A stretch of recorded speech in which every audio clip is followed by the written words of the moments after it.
नमस्कार, संस्कृति आईएएस के इस यूट्यूब प्लेटफॉर्म पर आप सभी का स्वागत है। मेरा नाम है प्राची मिश्रा और आज हम एक बार फिर से एक इम्पॉर्टेंट टॉपिक डिस्कस करने वाले हैं।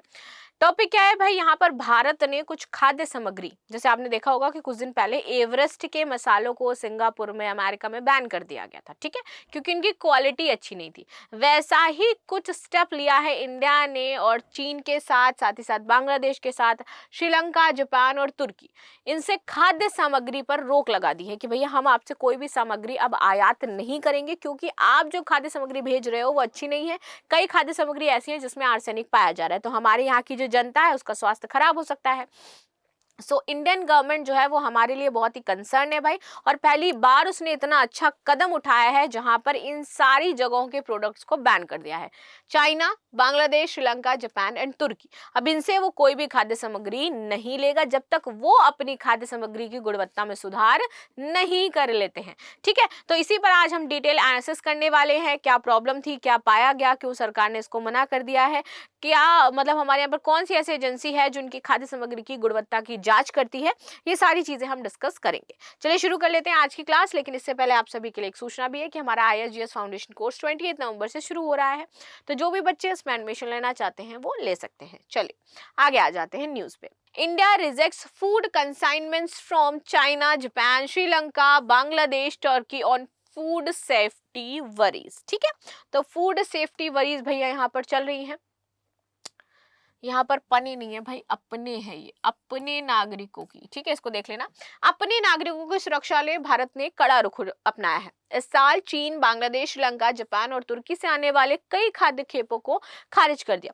उसने ऐसा इसलिए किया क्योंकि वे उसके द्वारा तय मानकों पर खरीद नहीं उतरी थी। यानी कि हमारे यहाँ पर कुछ मानक डिसाइड किए गए हैं सरकार के द्वारा, वो है फसाई देखता है इन सारी चीजों को। तो भारत का जो शीर्ष नियामक है उसने पाया, जो भारतीय खाद्य सुरक्षा मानक प्राधिकरण है, उसने पाया कि ये जितनी भी सामग्री भेजी जा रही इन देशों के द्वारा, वहां पर कुछ ऐसे पदार्थ इसमें ज्यादा मात्रा में है जो हमारे यहाँ के लोगों का स्वास्थ्य खराब कर सकते हैं, जिनसे कैंसर तक हो सकता है और कई बार लोगों की मृत्यु भी हो सकती है।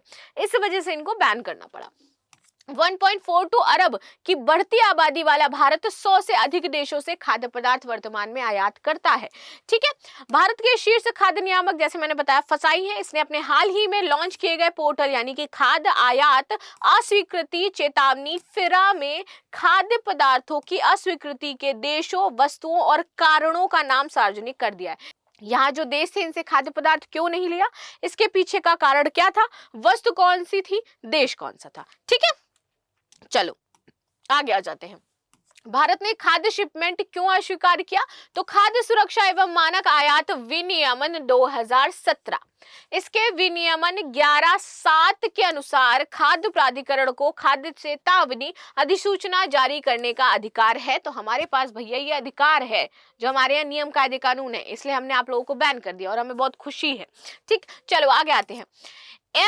FSSAI द्वारा संदूषित से लेकर गुणवत्ता नियमों का पालन न करने तक कई मुद्दों की पहचान करने के बाद खाद्य खेपों को अस्वीकार कर दिया गया है, ठीक है। आगे आ जाते हैं। चाइना सबसे पहले नंबर पर है।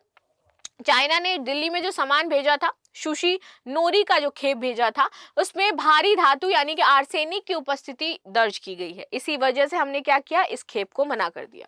इसी महीने के अंत में 31 मुंबई को JNPT नुआहा सेवा को भेजी गई थी, ठीक है, बडवाइजर, ठीक है, जो गैर अल्कोहलिक बियर होती है, इसकी खेप को हमने खारिज कर दिया कि भैया बडवाइजर हमें नहीं चाहिए। तो ये भैया जो बहुत ज्यादा लवर हैं बडवाइजर के लिए, उनके लिए थोड़ी बुरी खबर हो जाती है। कमेंट में बता देना किसी को अगर पसंद हो तो आपको ये बडवाइजर अभी नहीं मिलेगी कुछ दिन। इसमें जो पीएच मान का जो अल्कोहल था, जो मुफ्त बियर होनी चाहिए, वो निर्धारण की सीमा कम थी और इसी वजह से हमने इसको खारिज कर दिया है। श्रीलंका से हमने क्या किया, यहाँ पर आते थे आपके दालचीनी फूल की जो कलियां आती थी सूखी, हमने उसको मना कर दिया है, क्योंकि यह उत्पाद जो मसालों और मसालों की श्रेणी में आता है, इसको पूर्व उत्पाद अनुमोदन की आवश्यकता होती है और इन्होंने पहले ये अनुमोदन नहीं करवाई, यानी कि इसकी चेकिंग नहीं करवाई, इनको ऐसे ही भेज दिया, इसलिए इनको वापस कर दिया हमने। जाओ अपने घर। आगे बात करते हैं, क्योंकि एफएसएस अधिनियम 2006 के अनुसार इसकी अनुमति नहीं दी गई है हमें। 22 अप्रैल को तमिलनाडु की तूतीकोरिन में श्रीलंकाई सुपारी की खेप को रद्द कर दिया गया, क्योंकि इसमें देखा गया कि इसमें फफूंद लगी हुई थी, तो हमने इसको अपने यहाँ पर नहीं आने दिया। इसके अलावा सुपारी फफूंद और कीड़े के कारण खराब हो गई थी, वे दागदार, फटे हुए और टूटे हुए थे और पूरी तरीके से छिलका रहित थे।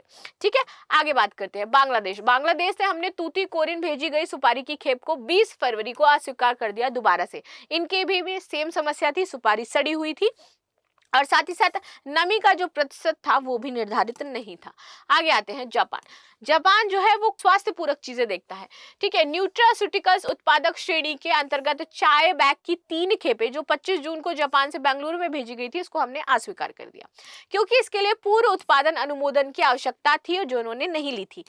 रूईबोस को एमएफ अधिनियम 2006 में और बनाए गए विनियम के तहत अनुपात पौधे, वनस्पति और घटक के रूप में सूचीबद्ध नहीं किया गया है, तो जो सूचीबद्ध होगा वही आएगा, नहीं सूचीबद्ध होगा तो पूर्व अनुमोदन की आवश्यकता होगी। ठीक है, आगे आ जाते हैं टर्की।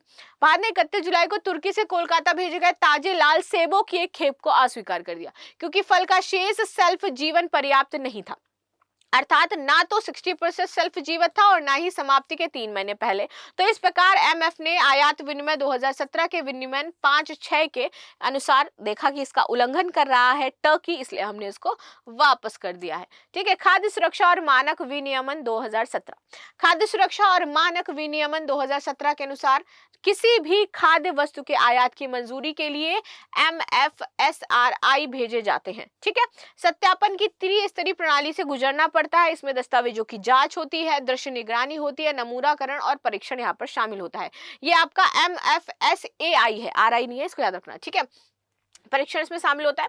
एमएफआरए पोर्टल में सभी विवरण उपलब्ध होते हैं, जिसकी प्रमुख विशेषताएं पारदर्शिता, अस्वीकृति खेपों के बारे में जानकारी प्रदान करना होता है।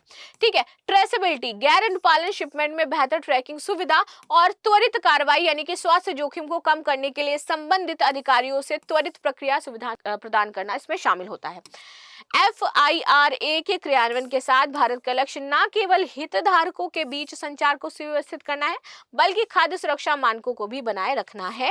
तो इसीलिए सरकार ने क्या किया, जब पाया कि यहाँ पर चीजें सही नहीं थी तो उसको वापस कर दिया। ठीक है, तो ये सरकार का एक बहुत ही अच्छा कदम था, हम सभी इसकी सराहना भी करते हैं। सो मिलते हैं हम नेक्स्ट क्लास में, तब तक के लिए धन्यवाद। लाइक एंड सब्सक्राइब करना बिल्कुल भी ना भूलें and thank you so much.